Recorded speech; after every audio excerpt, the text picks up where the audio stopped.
We need to talk about what the sun just did because one of the smallest active regions on the visible disk unexpectedly produced one of the strongest solar flares from this whole scene group. Active region 4475 is heading off of the western limb of the sun that produced that unexpected solar flare. It is relatively small with around only 12 sunspots, but it's still magnetically complex in beta, delta, and gamma configuration. And then out of nowhere, it produced this M5.8 solar flare. This solar flare peaked at 12:57 UCT today, and as the latest update, there are no clear indications of a noteworthy CME or coronal mass ejection coming from that. It means there is currently no confirmed Earth-directed components, but coronagraph imagery still needs to be watched because flare and CME information can change as more data comes in.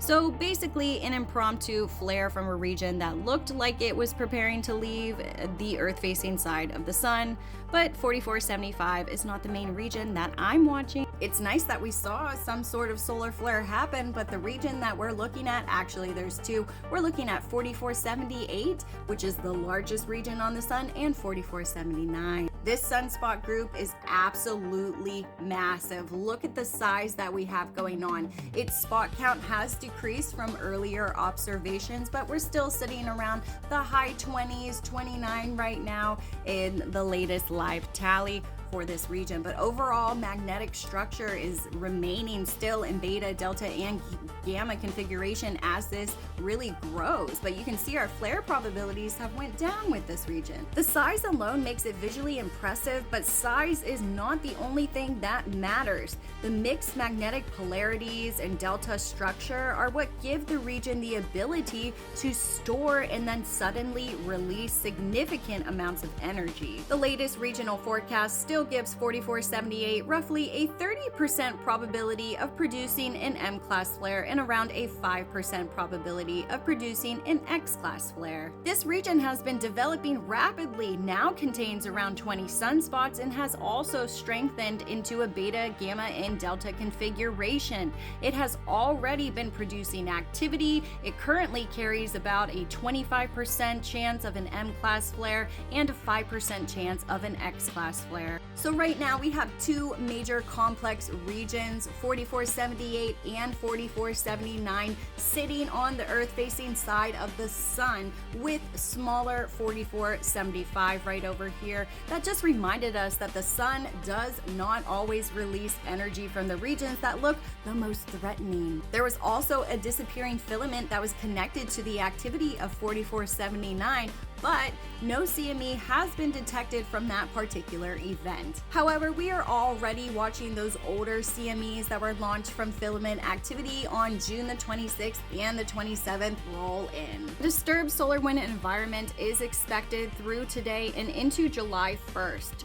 G1 minor geomagnetic storm conditions are likely, and there's still a chance that isolated periods could reach a G2 moderate level depending on the magnetic orientation of the incoming plasma. Another possible CME arrival may influence conditions later on July the 1st, although confidence in the second arrival is a lot lower.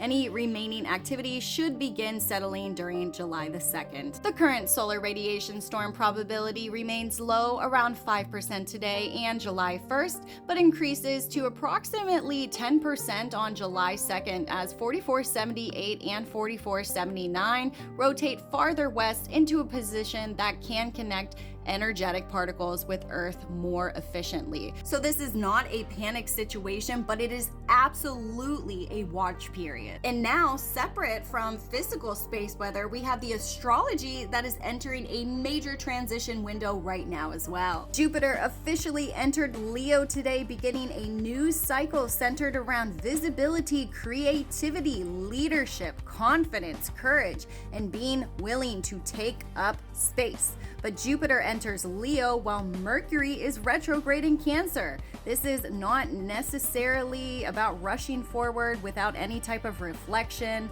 We are simultaneously being asked to revisit all of the emotional patterns, the family dynamics, all the old conversations, our sense of home, what that is, and what actually makes us feel secure. Late on July 1st, we're going to have Jupiter that is squaring Chiron at the very beginning of Leo and Taurus.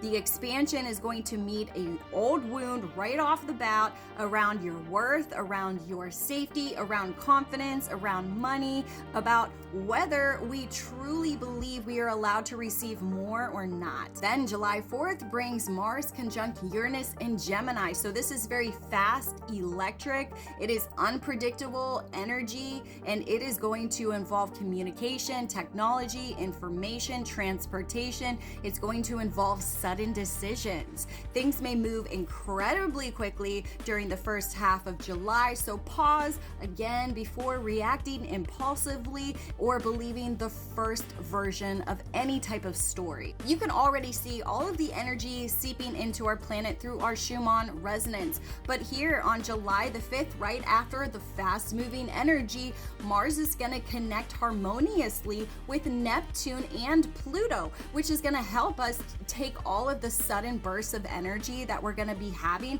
and then direct it into something that is more focused, more meaningful, and transformational. But then the next day after that, again, July 4th, July 5th, July 6th, it's like one after another. Big stuff's happening. We're going to have our sun, it's going to be square Saturn on July the 6th. So coming up this weekend, it's pretty relative. This is reality check energy around responsibility again, around any type of limitations, and then what actually needs to be handled. And if we look a little bit further into the future, we see Neptune that is going to be stationing retrograde here in Aries on July the 7th. So again, this coming weekend, this is the beginning of a deeper review that includes spiritual identity, intuition, fantasies, any of that sorts. But really the difference between genuine inner guidance and then projection. And then by July 9th, we have Venus entering into Virgo. This is going to be followed by a meeting with the South Node,